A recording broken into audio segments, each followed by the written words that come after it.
And now our tale of the tape for this lightweight fight.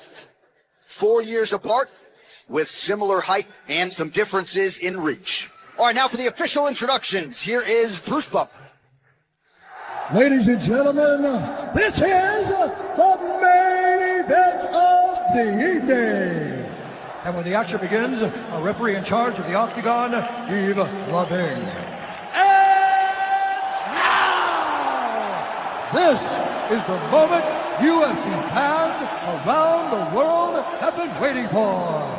Live from the T-Mobile Arena in Las Vegas.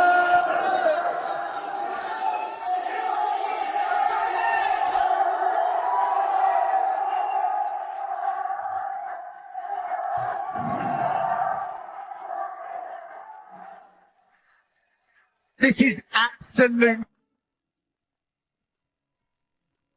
Has had 2 fights in the UFC, and look at what he's rousing here in the O2 Arena. We got to talk about the fights. I'm here with the highlight, one of the best ever do, ladies and gentlemen. Justin, you publicly said this is the last chapter of your career.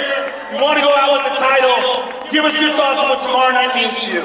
Oh, it means everything. I've committed my whole life to this, and every fight's the biggest, but this is the biggest fight of my life. I cannot wait to carry this stripes on my back and represent this country like it should be represented. Thank you, sir. Good luck to you. Justin Gaethje, ladies and gentlemen.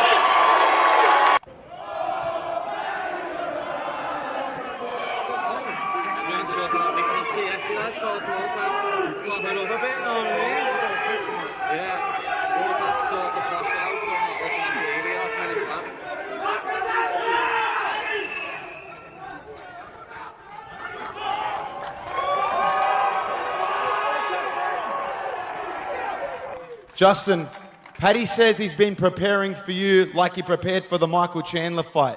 Is that a mistake? And why is this different from Chandler? Well, you obviously seen me fight Chandler. I have, better skills, and I beat him.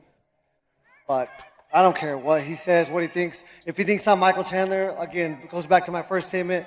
I love everything he's saying right now. And last one, your manager said he would like to see you fight Conor McGregor at the White House. At this stage in your career, would you take the money fight or would you be focused on the undisputed title next? I'm only focused on Paddy Pimblett, January 24th. How many times do I got to say I don't expect to be alive after these fights? I go in there willing and ready to give everything, and that's the same. I'll be on the White House card no matter what. Who I'm fighting doesn't matter. Some critics think you don't have enough experience for a title fight. What is the moment, the fight that earned you this title shot? Winning my last fight, being on a 7-fight win streak, the longest in the lightweight division.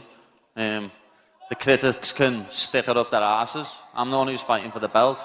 The entire mixed martial arts community is completely torn over this matchup because Justin Gaethje and Paddy Pimblett are meeting at the absolute worst moment for both fighters. One camp is backing Gaethje's devastating power and battle-tested experience, while the other side believes Pimblett's unpredictable chaos and sneaky ground game will steal the show when things get crazy.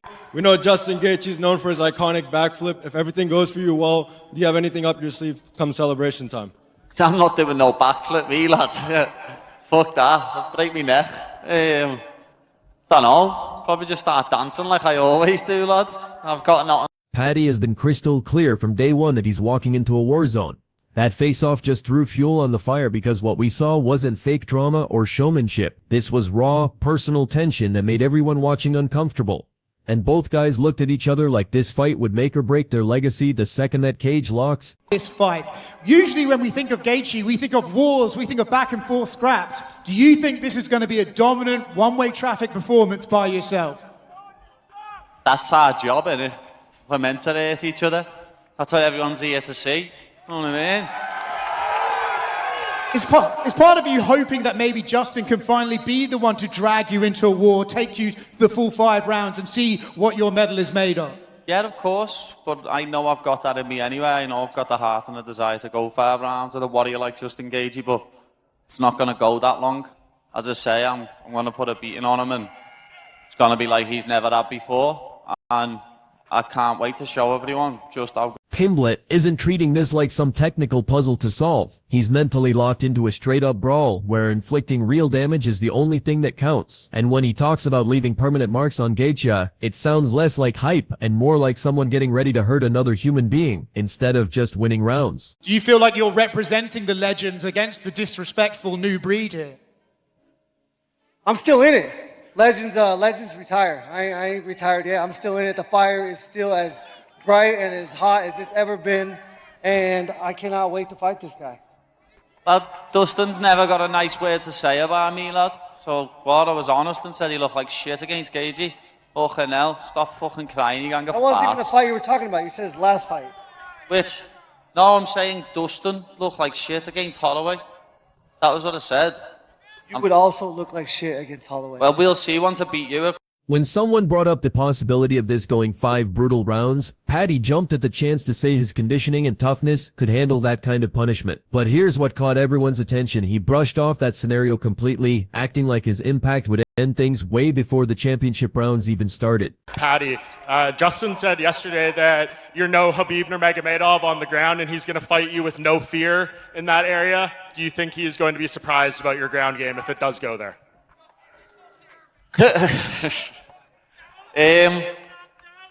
Everyone's surprised by my whole game when they fight me. No one expects me to be as good as I am. Everyone underestimates me, but it helps in my favour. You know what I mean? It makes the fight easier for me because everyone underestimates me. And I'm not Khabib.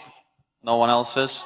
I'm me. You know what I mean? And I'm an even harder puzzle to solve. I'm proper weird. You knew what Khabib was coming to do. You don't know what I'm. Everything changed when Gaethje started name-dropping other fighters because Pimblett fired right back and made it obvious he wasn't running his mouth for clicks or controversy, but because he genuinely means every word and couldn't care less if brutal honesty rubs people the wrong way as long as it gets inside his opponent's head. Right there, Pimblett showed he's perfectly fine being the villain. Someone who knows that mental battles can drain you just as much as physical ones, and who's ready to embrace being hated if it means Gaethje walks into that octagon carrying extra baggage. I'm still in it. Legends retire. I ain't retired yet. I'm still in it. The fire is still as bright and as hot as it's ever been, and I cannot wait to fight this guy. Well, Dustin's never got a nice word to say about me, lad. So, I was honest and said he looked like shit against Gaethje. Fucking hell, stop fucking crying, you gonna get That wasn't even the fight you were talking about. You said his last fight. Which? No, I'm saying Dustin looked like shit against Holloway. That was what I said. You would also look like shit against Holloway. Well, we'll see once I beat you. I could end up fighting him. Well, you won't be fighting him. Justin, you said you want to drag Paddy specifically to the later rounds. Is that because you just want to test him there, or have you seen something in his performances that make you know you can have success there? No, it's just when I find the most success. He is weird. He's awkward fighting style, and it's gonna be a little puzzle. I'm gonna have to figure it out through the first round. And similar to my other opponents, I constantly am building momentum, and this is a battle of momentum. And I said I'm gonna dog walk this motherfucker. Gaethje completely shut down any talk about being some old school fighter trying to hang around too long. He made it obvious he doesn't see himself as a fading legend desperately chasing one last moment, but as a legitimate killer who's still learning, still evolving, and still capable of ending fights with one perfectly timed combination when the opening presents itself. He broke down how Pimblett's weird style needs to be cracked early, but once you figure out the puzzle, everything starts falling apart. And when Gaethje talked about those later rounds, it wasn't wishful thinking or desperation, but pure confidence that grinding pressure would eventually break his opponent down. You've alluded to getting into the 4th and 5th rounds with Paddy. Is this a fight that you think you can be cautious in, or do you think you'll have to fight wide open? Oh, I think I need to fight smart. At the highest level, you cannot make mistakes. And if you watch all the champions, they're moving forward. I'm going to move forward, and I'm going to be in his chest. I'm going to put my head in his chest. He's got really long arms. It's going to be hard to hit me when my head's in his chest. Gaethje's game plan sounds methodical instead of wild, focusing on cutting off angles, staying in close range, and fighting chest to chest where Pimblett's reach advantage and weird timing become completely useless, revealing a version of Gaethje that values smart aggression over reckless violence. Justin, Paddy says he's been preparing for you like he prepared for the Michael Chandler fight. Is that a mistake? And why is this different from Chandler? Well, you obviously seen me fight Chandler. I have, better skills, and I beat him. But I don't care what he says, what he thinks. If he thinks I'm Michael Chandler, again, it goes back to my first statement. I love everything he's saying right now. And last one, your manager said he would like to see you fight Conor McGregor at the White House. At this stage in your career, would you take the money fight or would you be focused on the undisputed title next? I'm only focused on Paddy Pimblett, January 24th. How many times do I got to say I don't expect to be alive after these fights? I go in there willing and ready to give everything. And that's the same. I'll be on the White House card no matter what. Who I'm fighting doesn't matter. The combat sports world has gone absolutely insane over this matchup. Everyone's got an opinion. So here's what the professionals are breaking down. During that whole back and forth, Gaethje stayed calm but deadly serious. Obviously not interested in winning trash talk battles, proving he believes all the words become completely irrelevant once leather starts flying and the real fight begins inside that cage. Yeah, Gaethje's a different beast. And look, Scouses don't get knocked out. Now you can take a shot, but again, you definitely don't want to end up on someone's highlight reel. That's the bottom line here. So, and the highlight who doesn't get tired. So I think this is Paddy's biggest challenge yet. Perfect opponent, perfect fight for them. Old dog, new dog. And Gaethje, that was one of his last 3 fights against Poirier. Another highlight. There's another highlight against a beast in Barboza. So the leg kicks from Gaethje too. Yeah. Oh yeah, true. The stance. I didn't even think about that. This is what Gaethje used to. He still does it. The ones he did against Barboza. Leg kick for leg kick. They were both battling. But Tony Ferguson as well, the way he handled him with the leg kicks, shit was gangster. Gaethje, I just like the style. Come forward. This is gonna be crazy. This is gonna be crazy.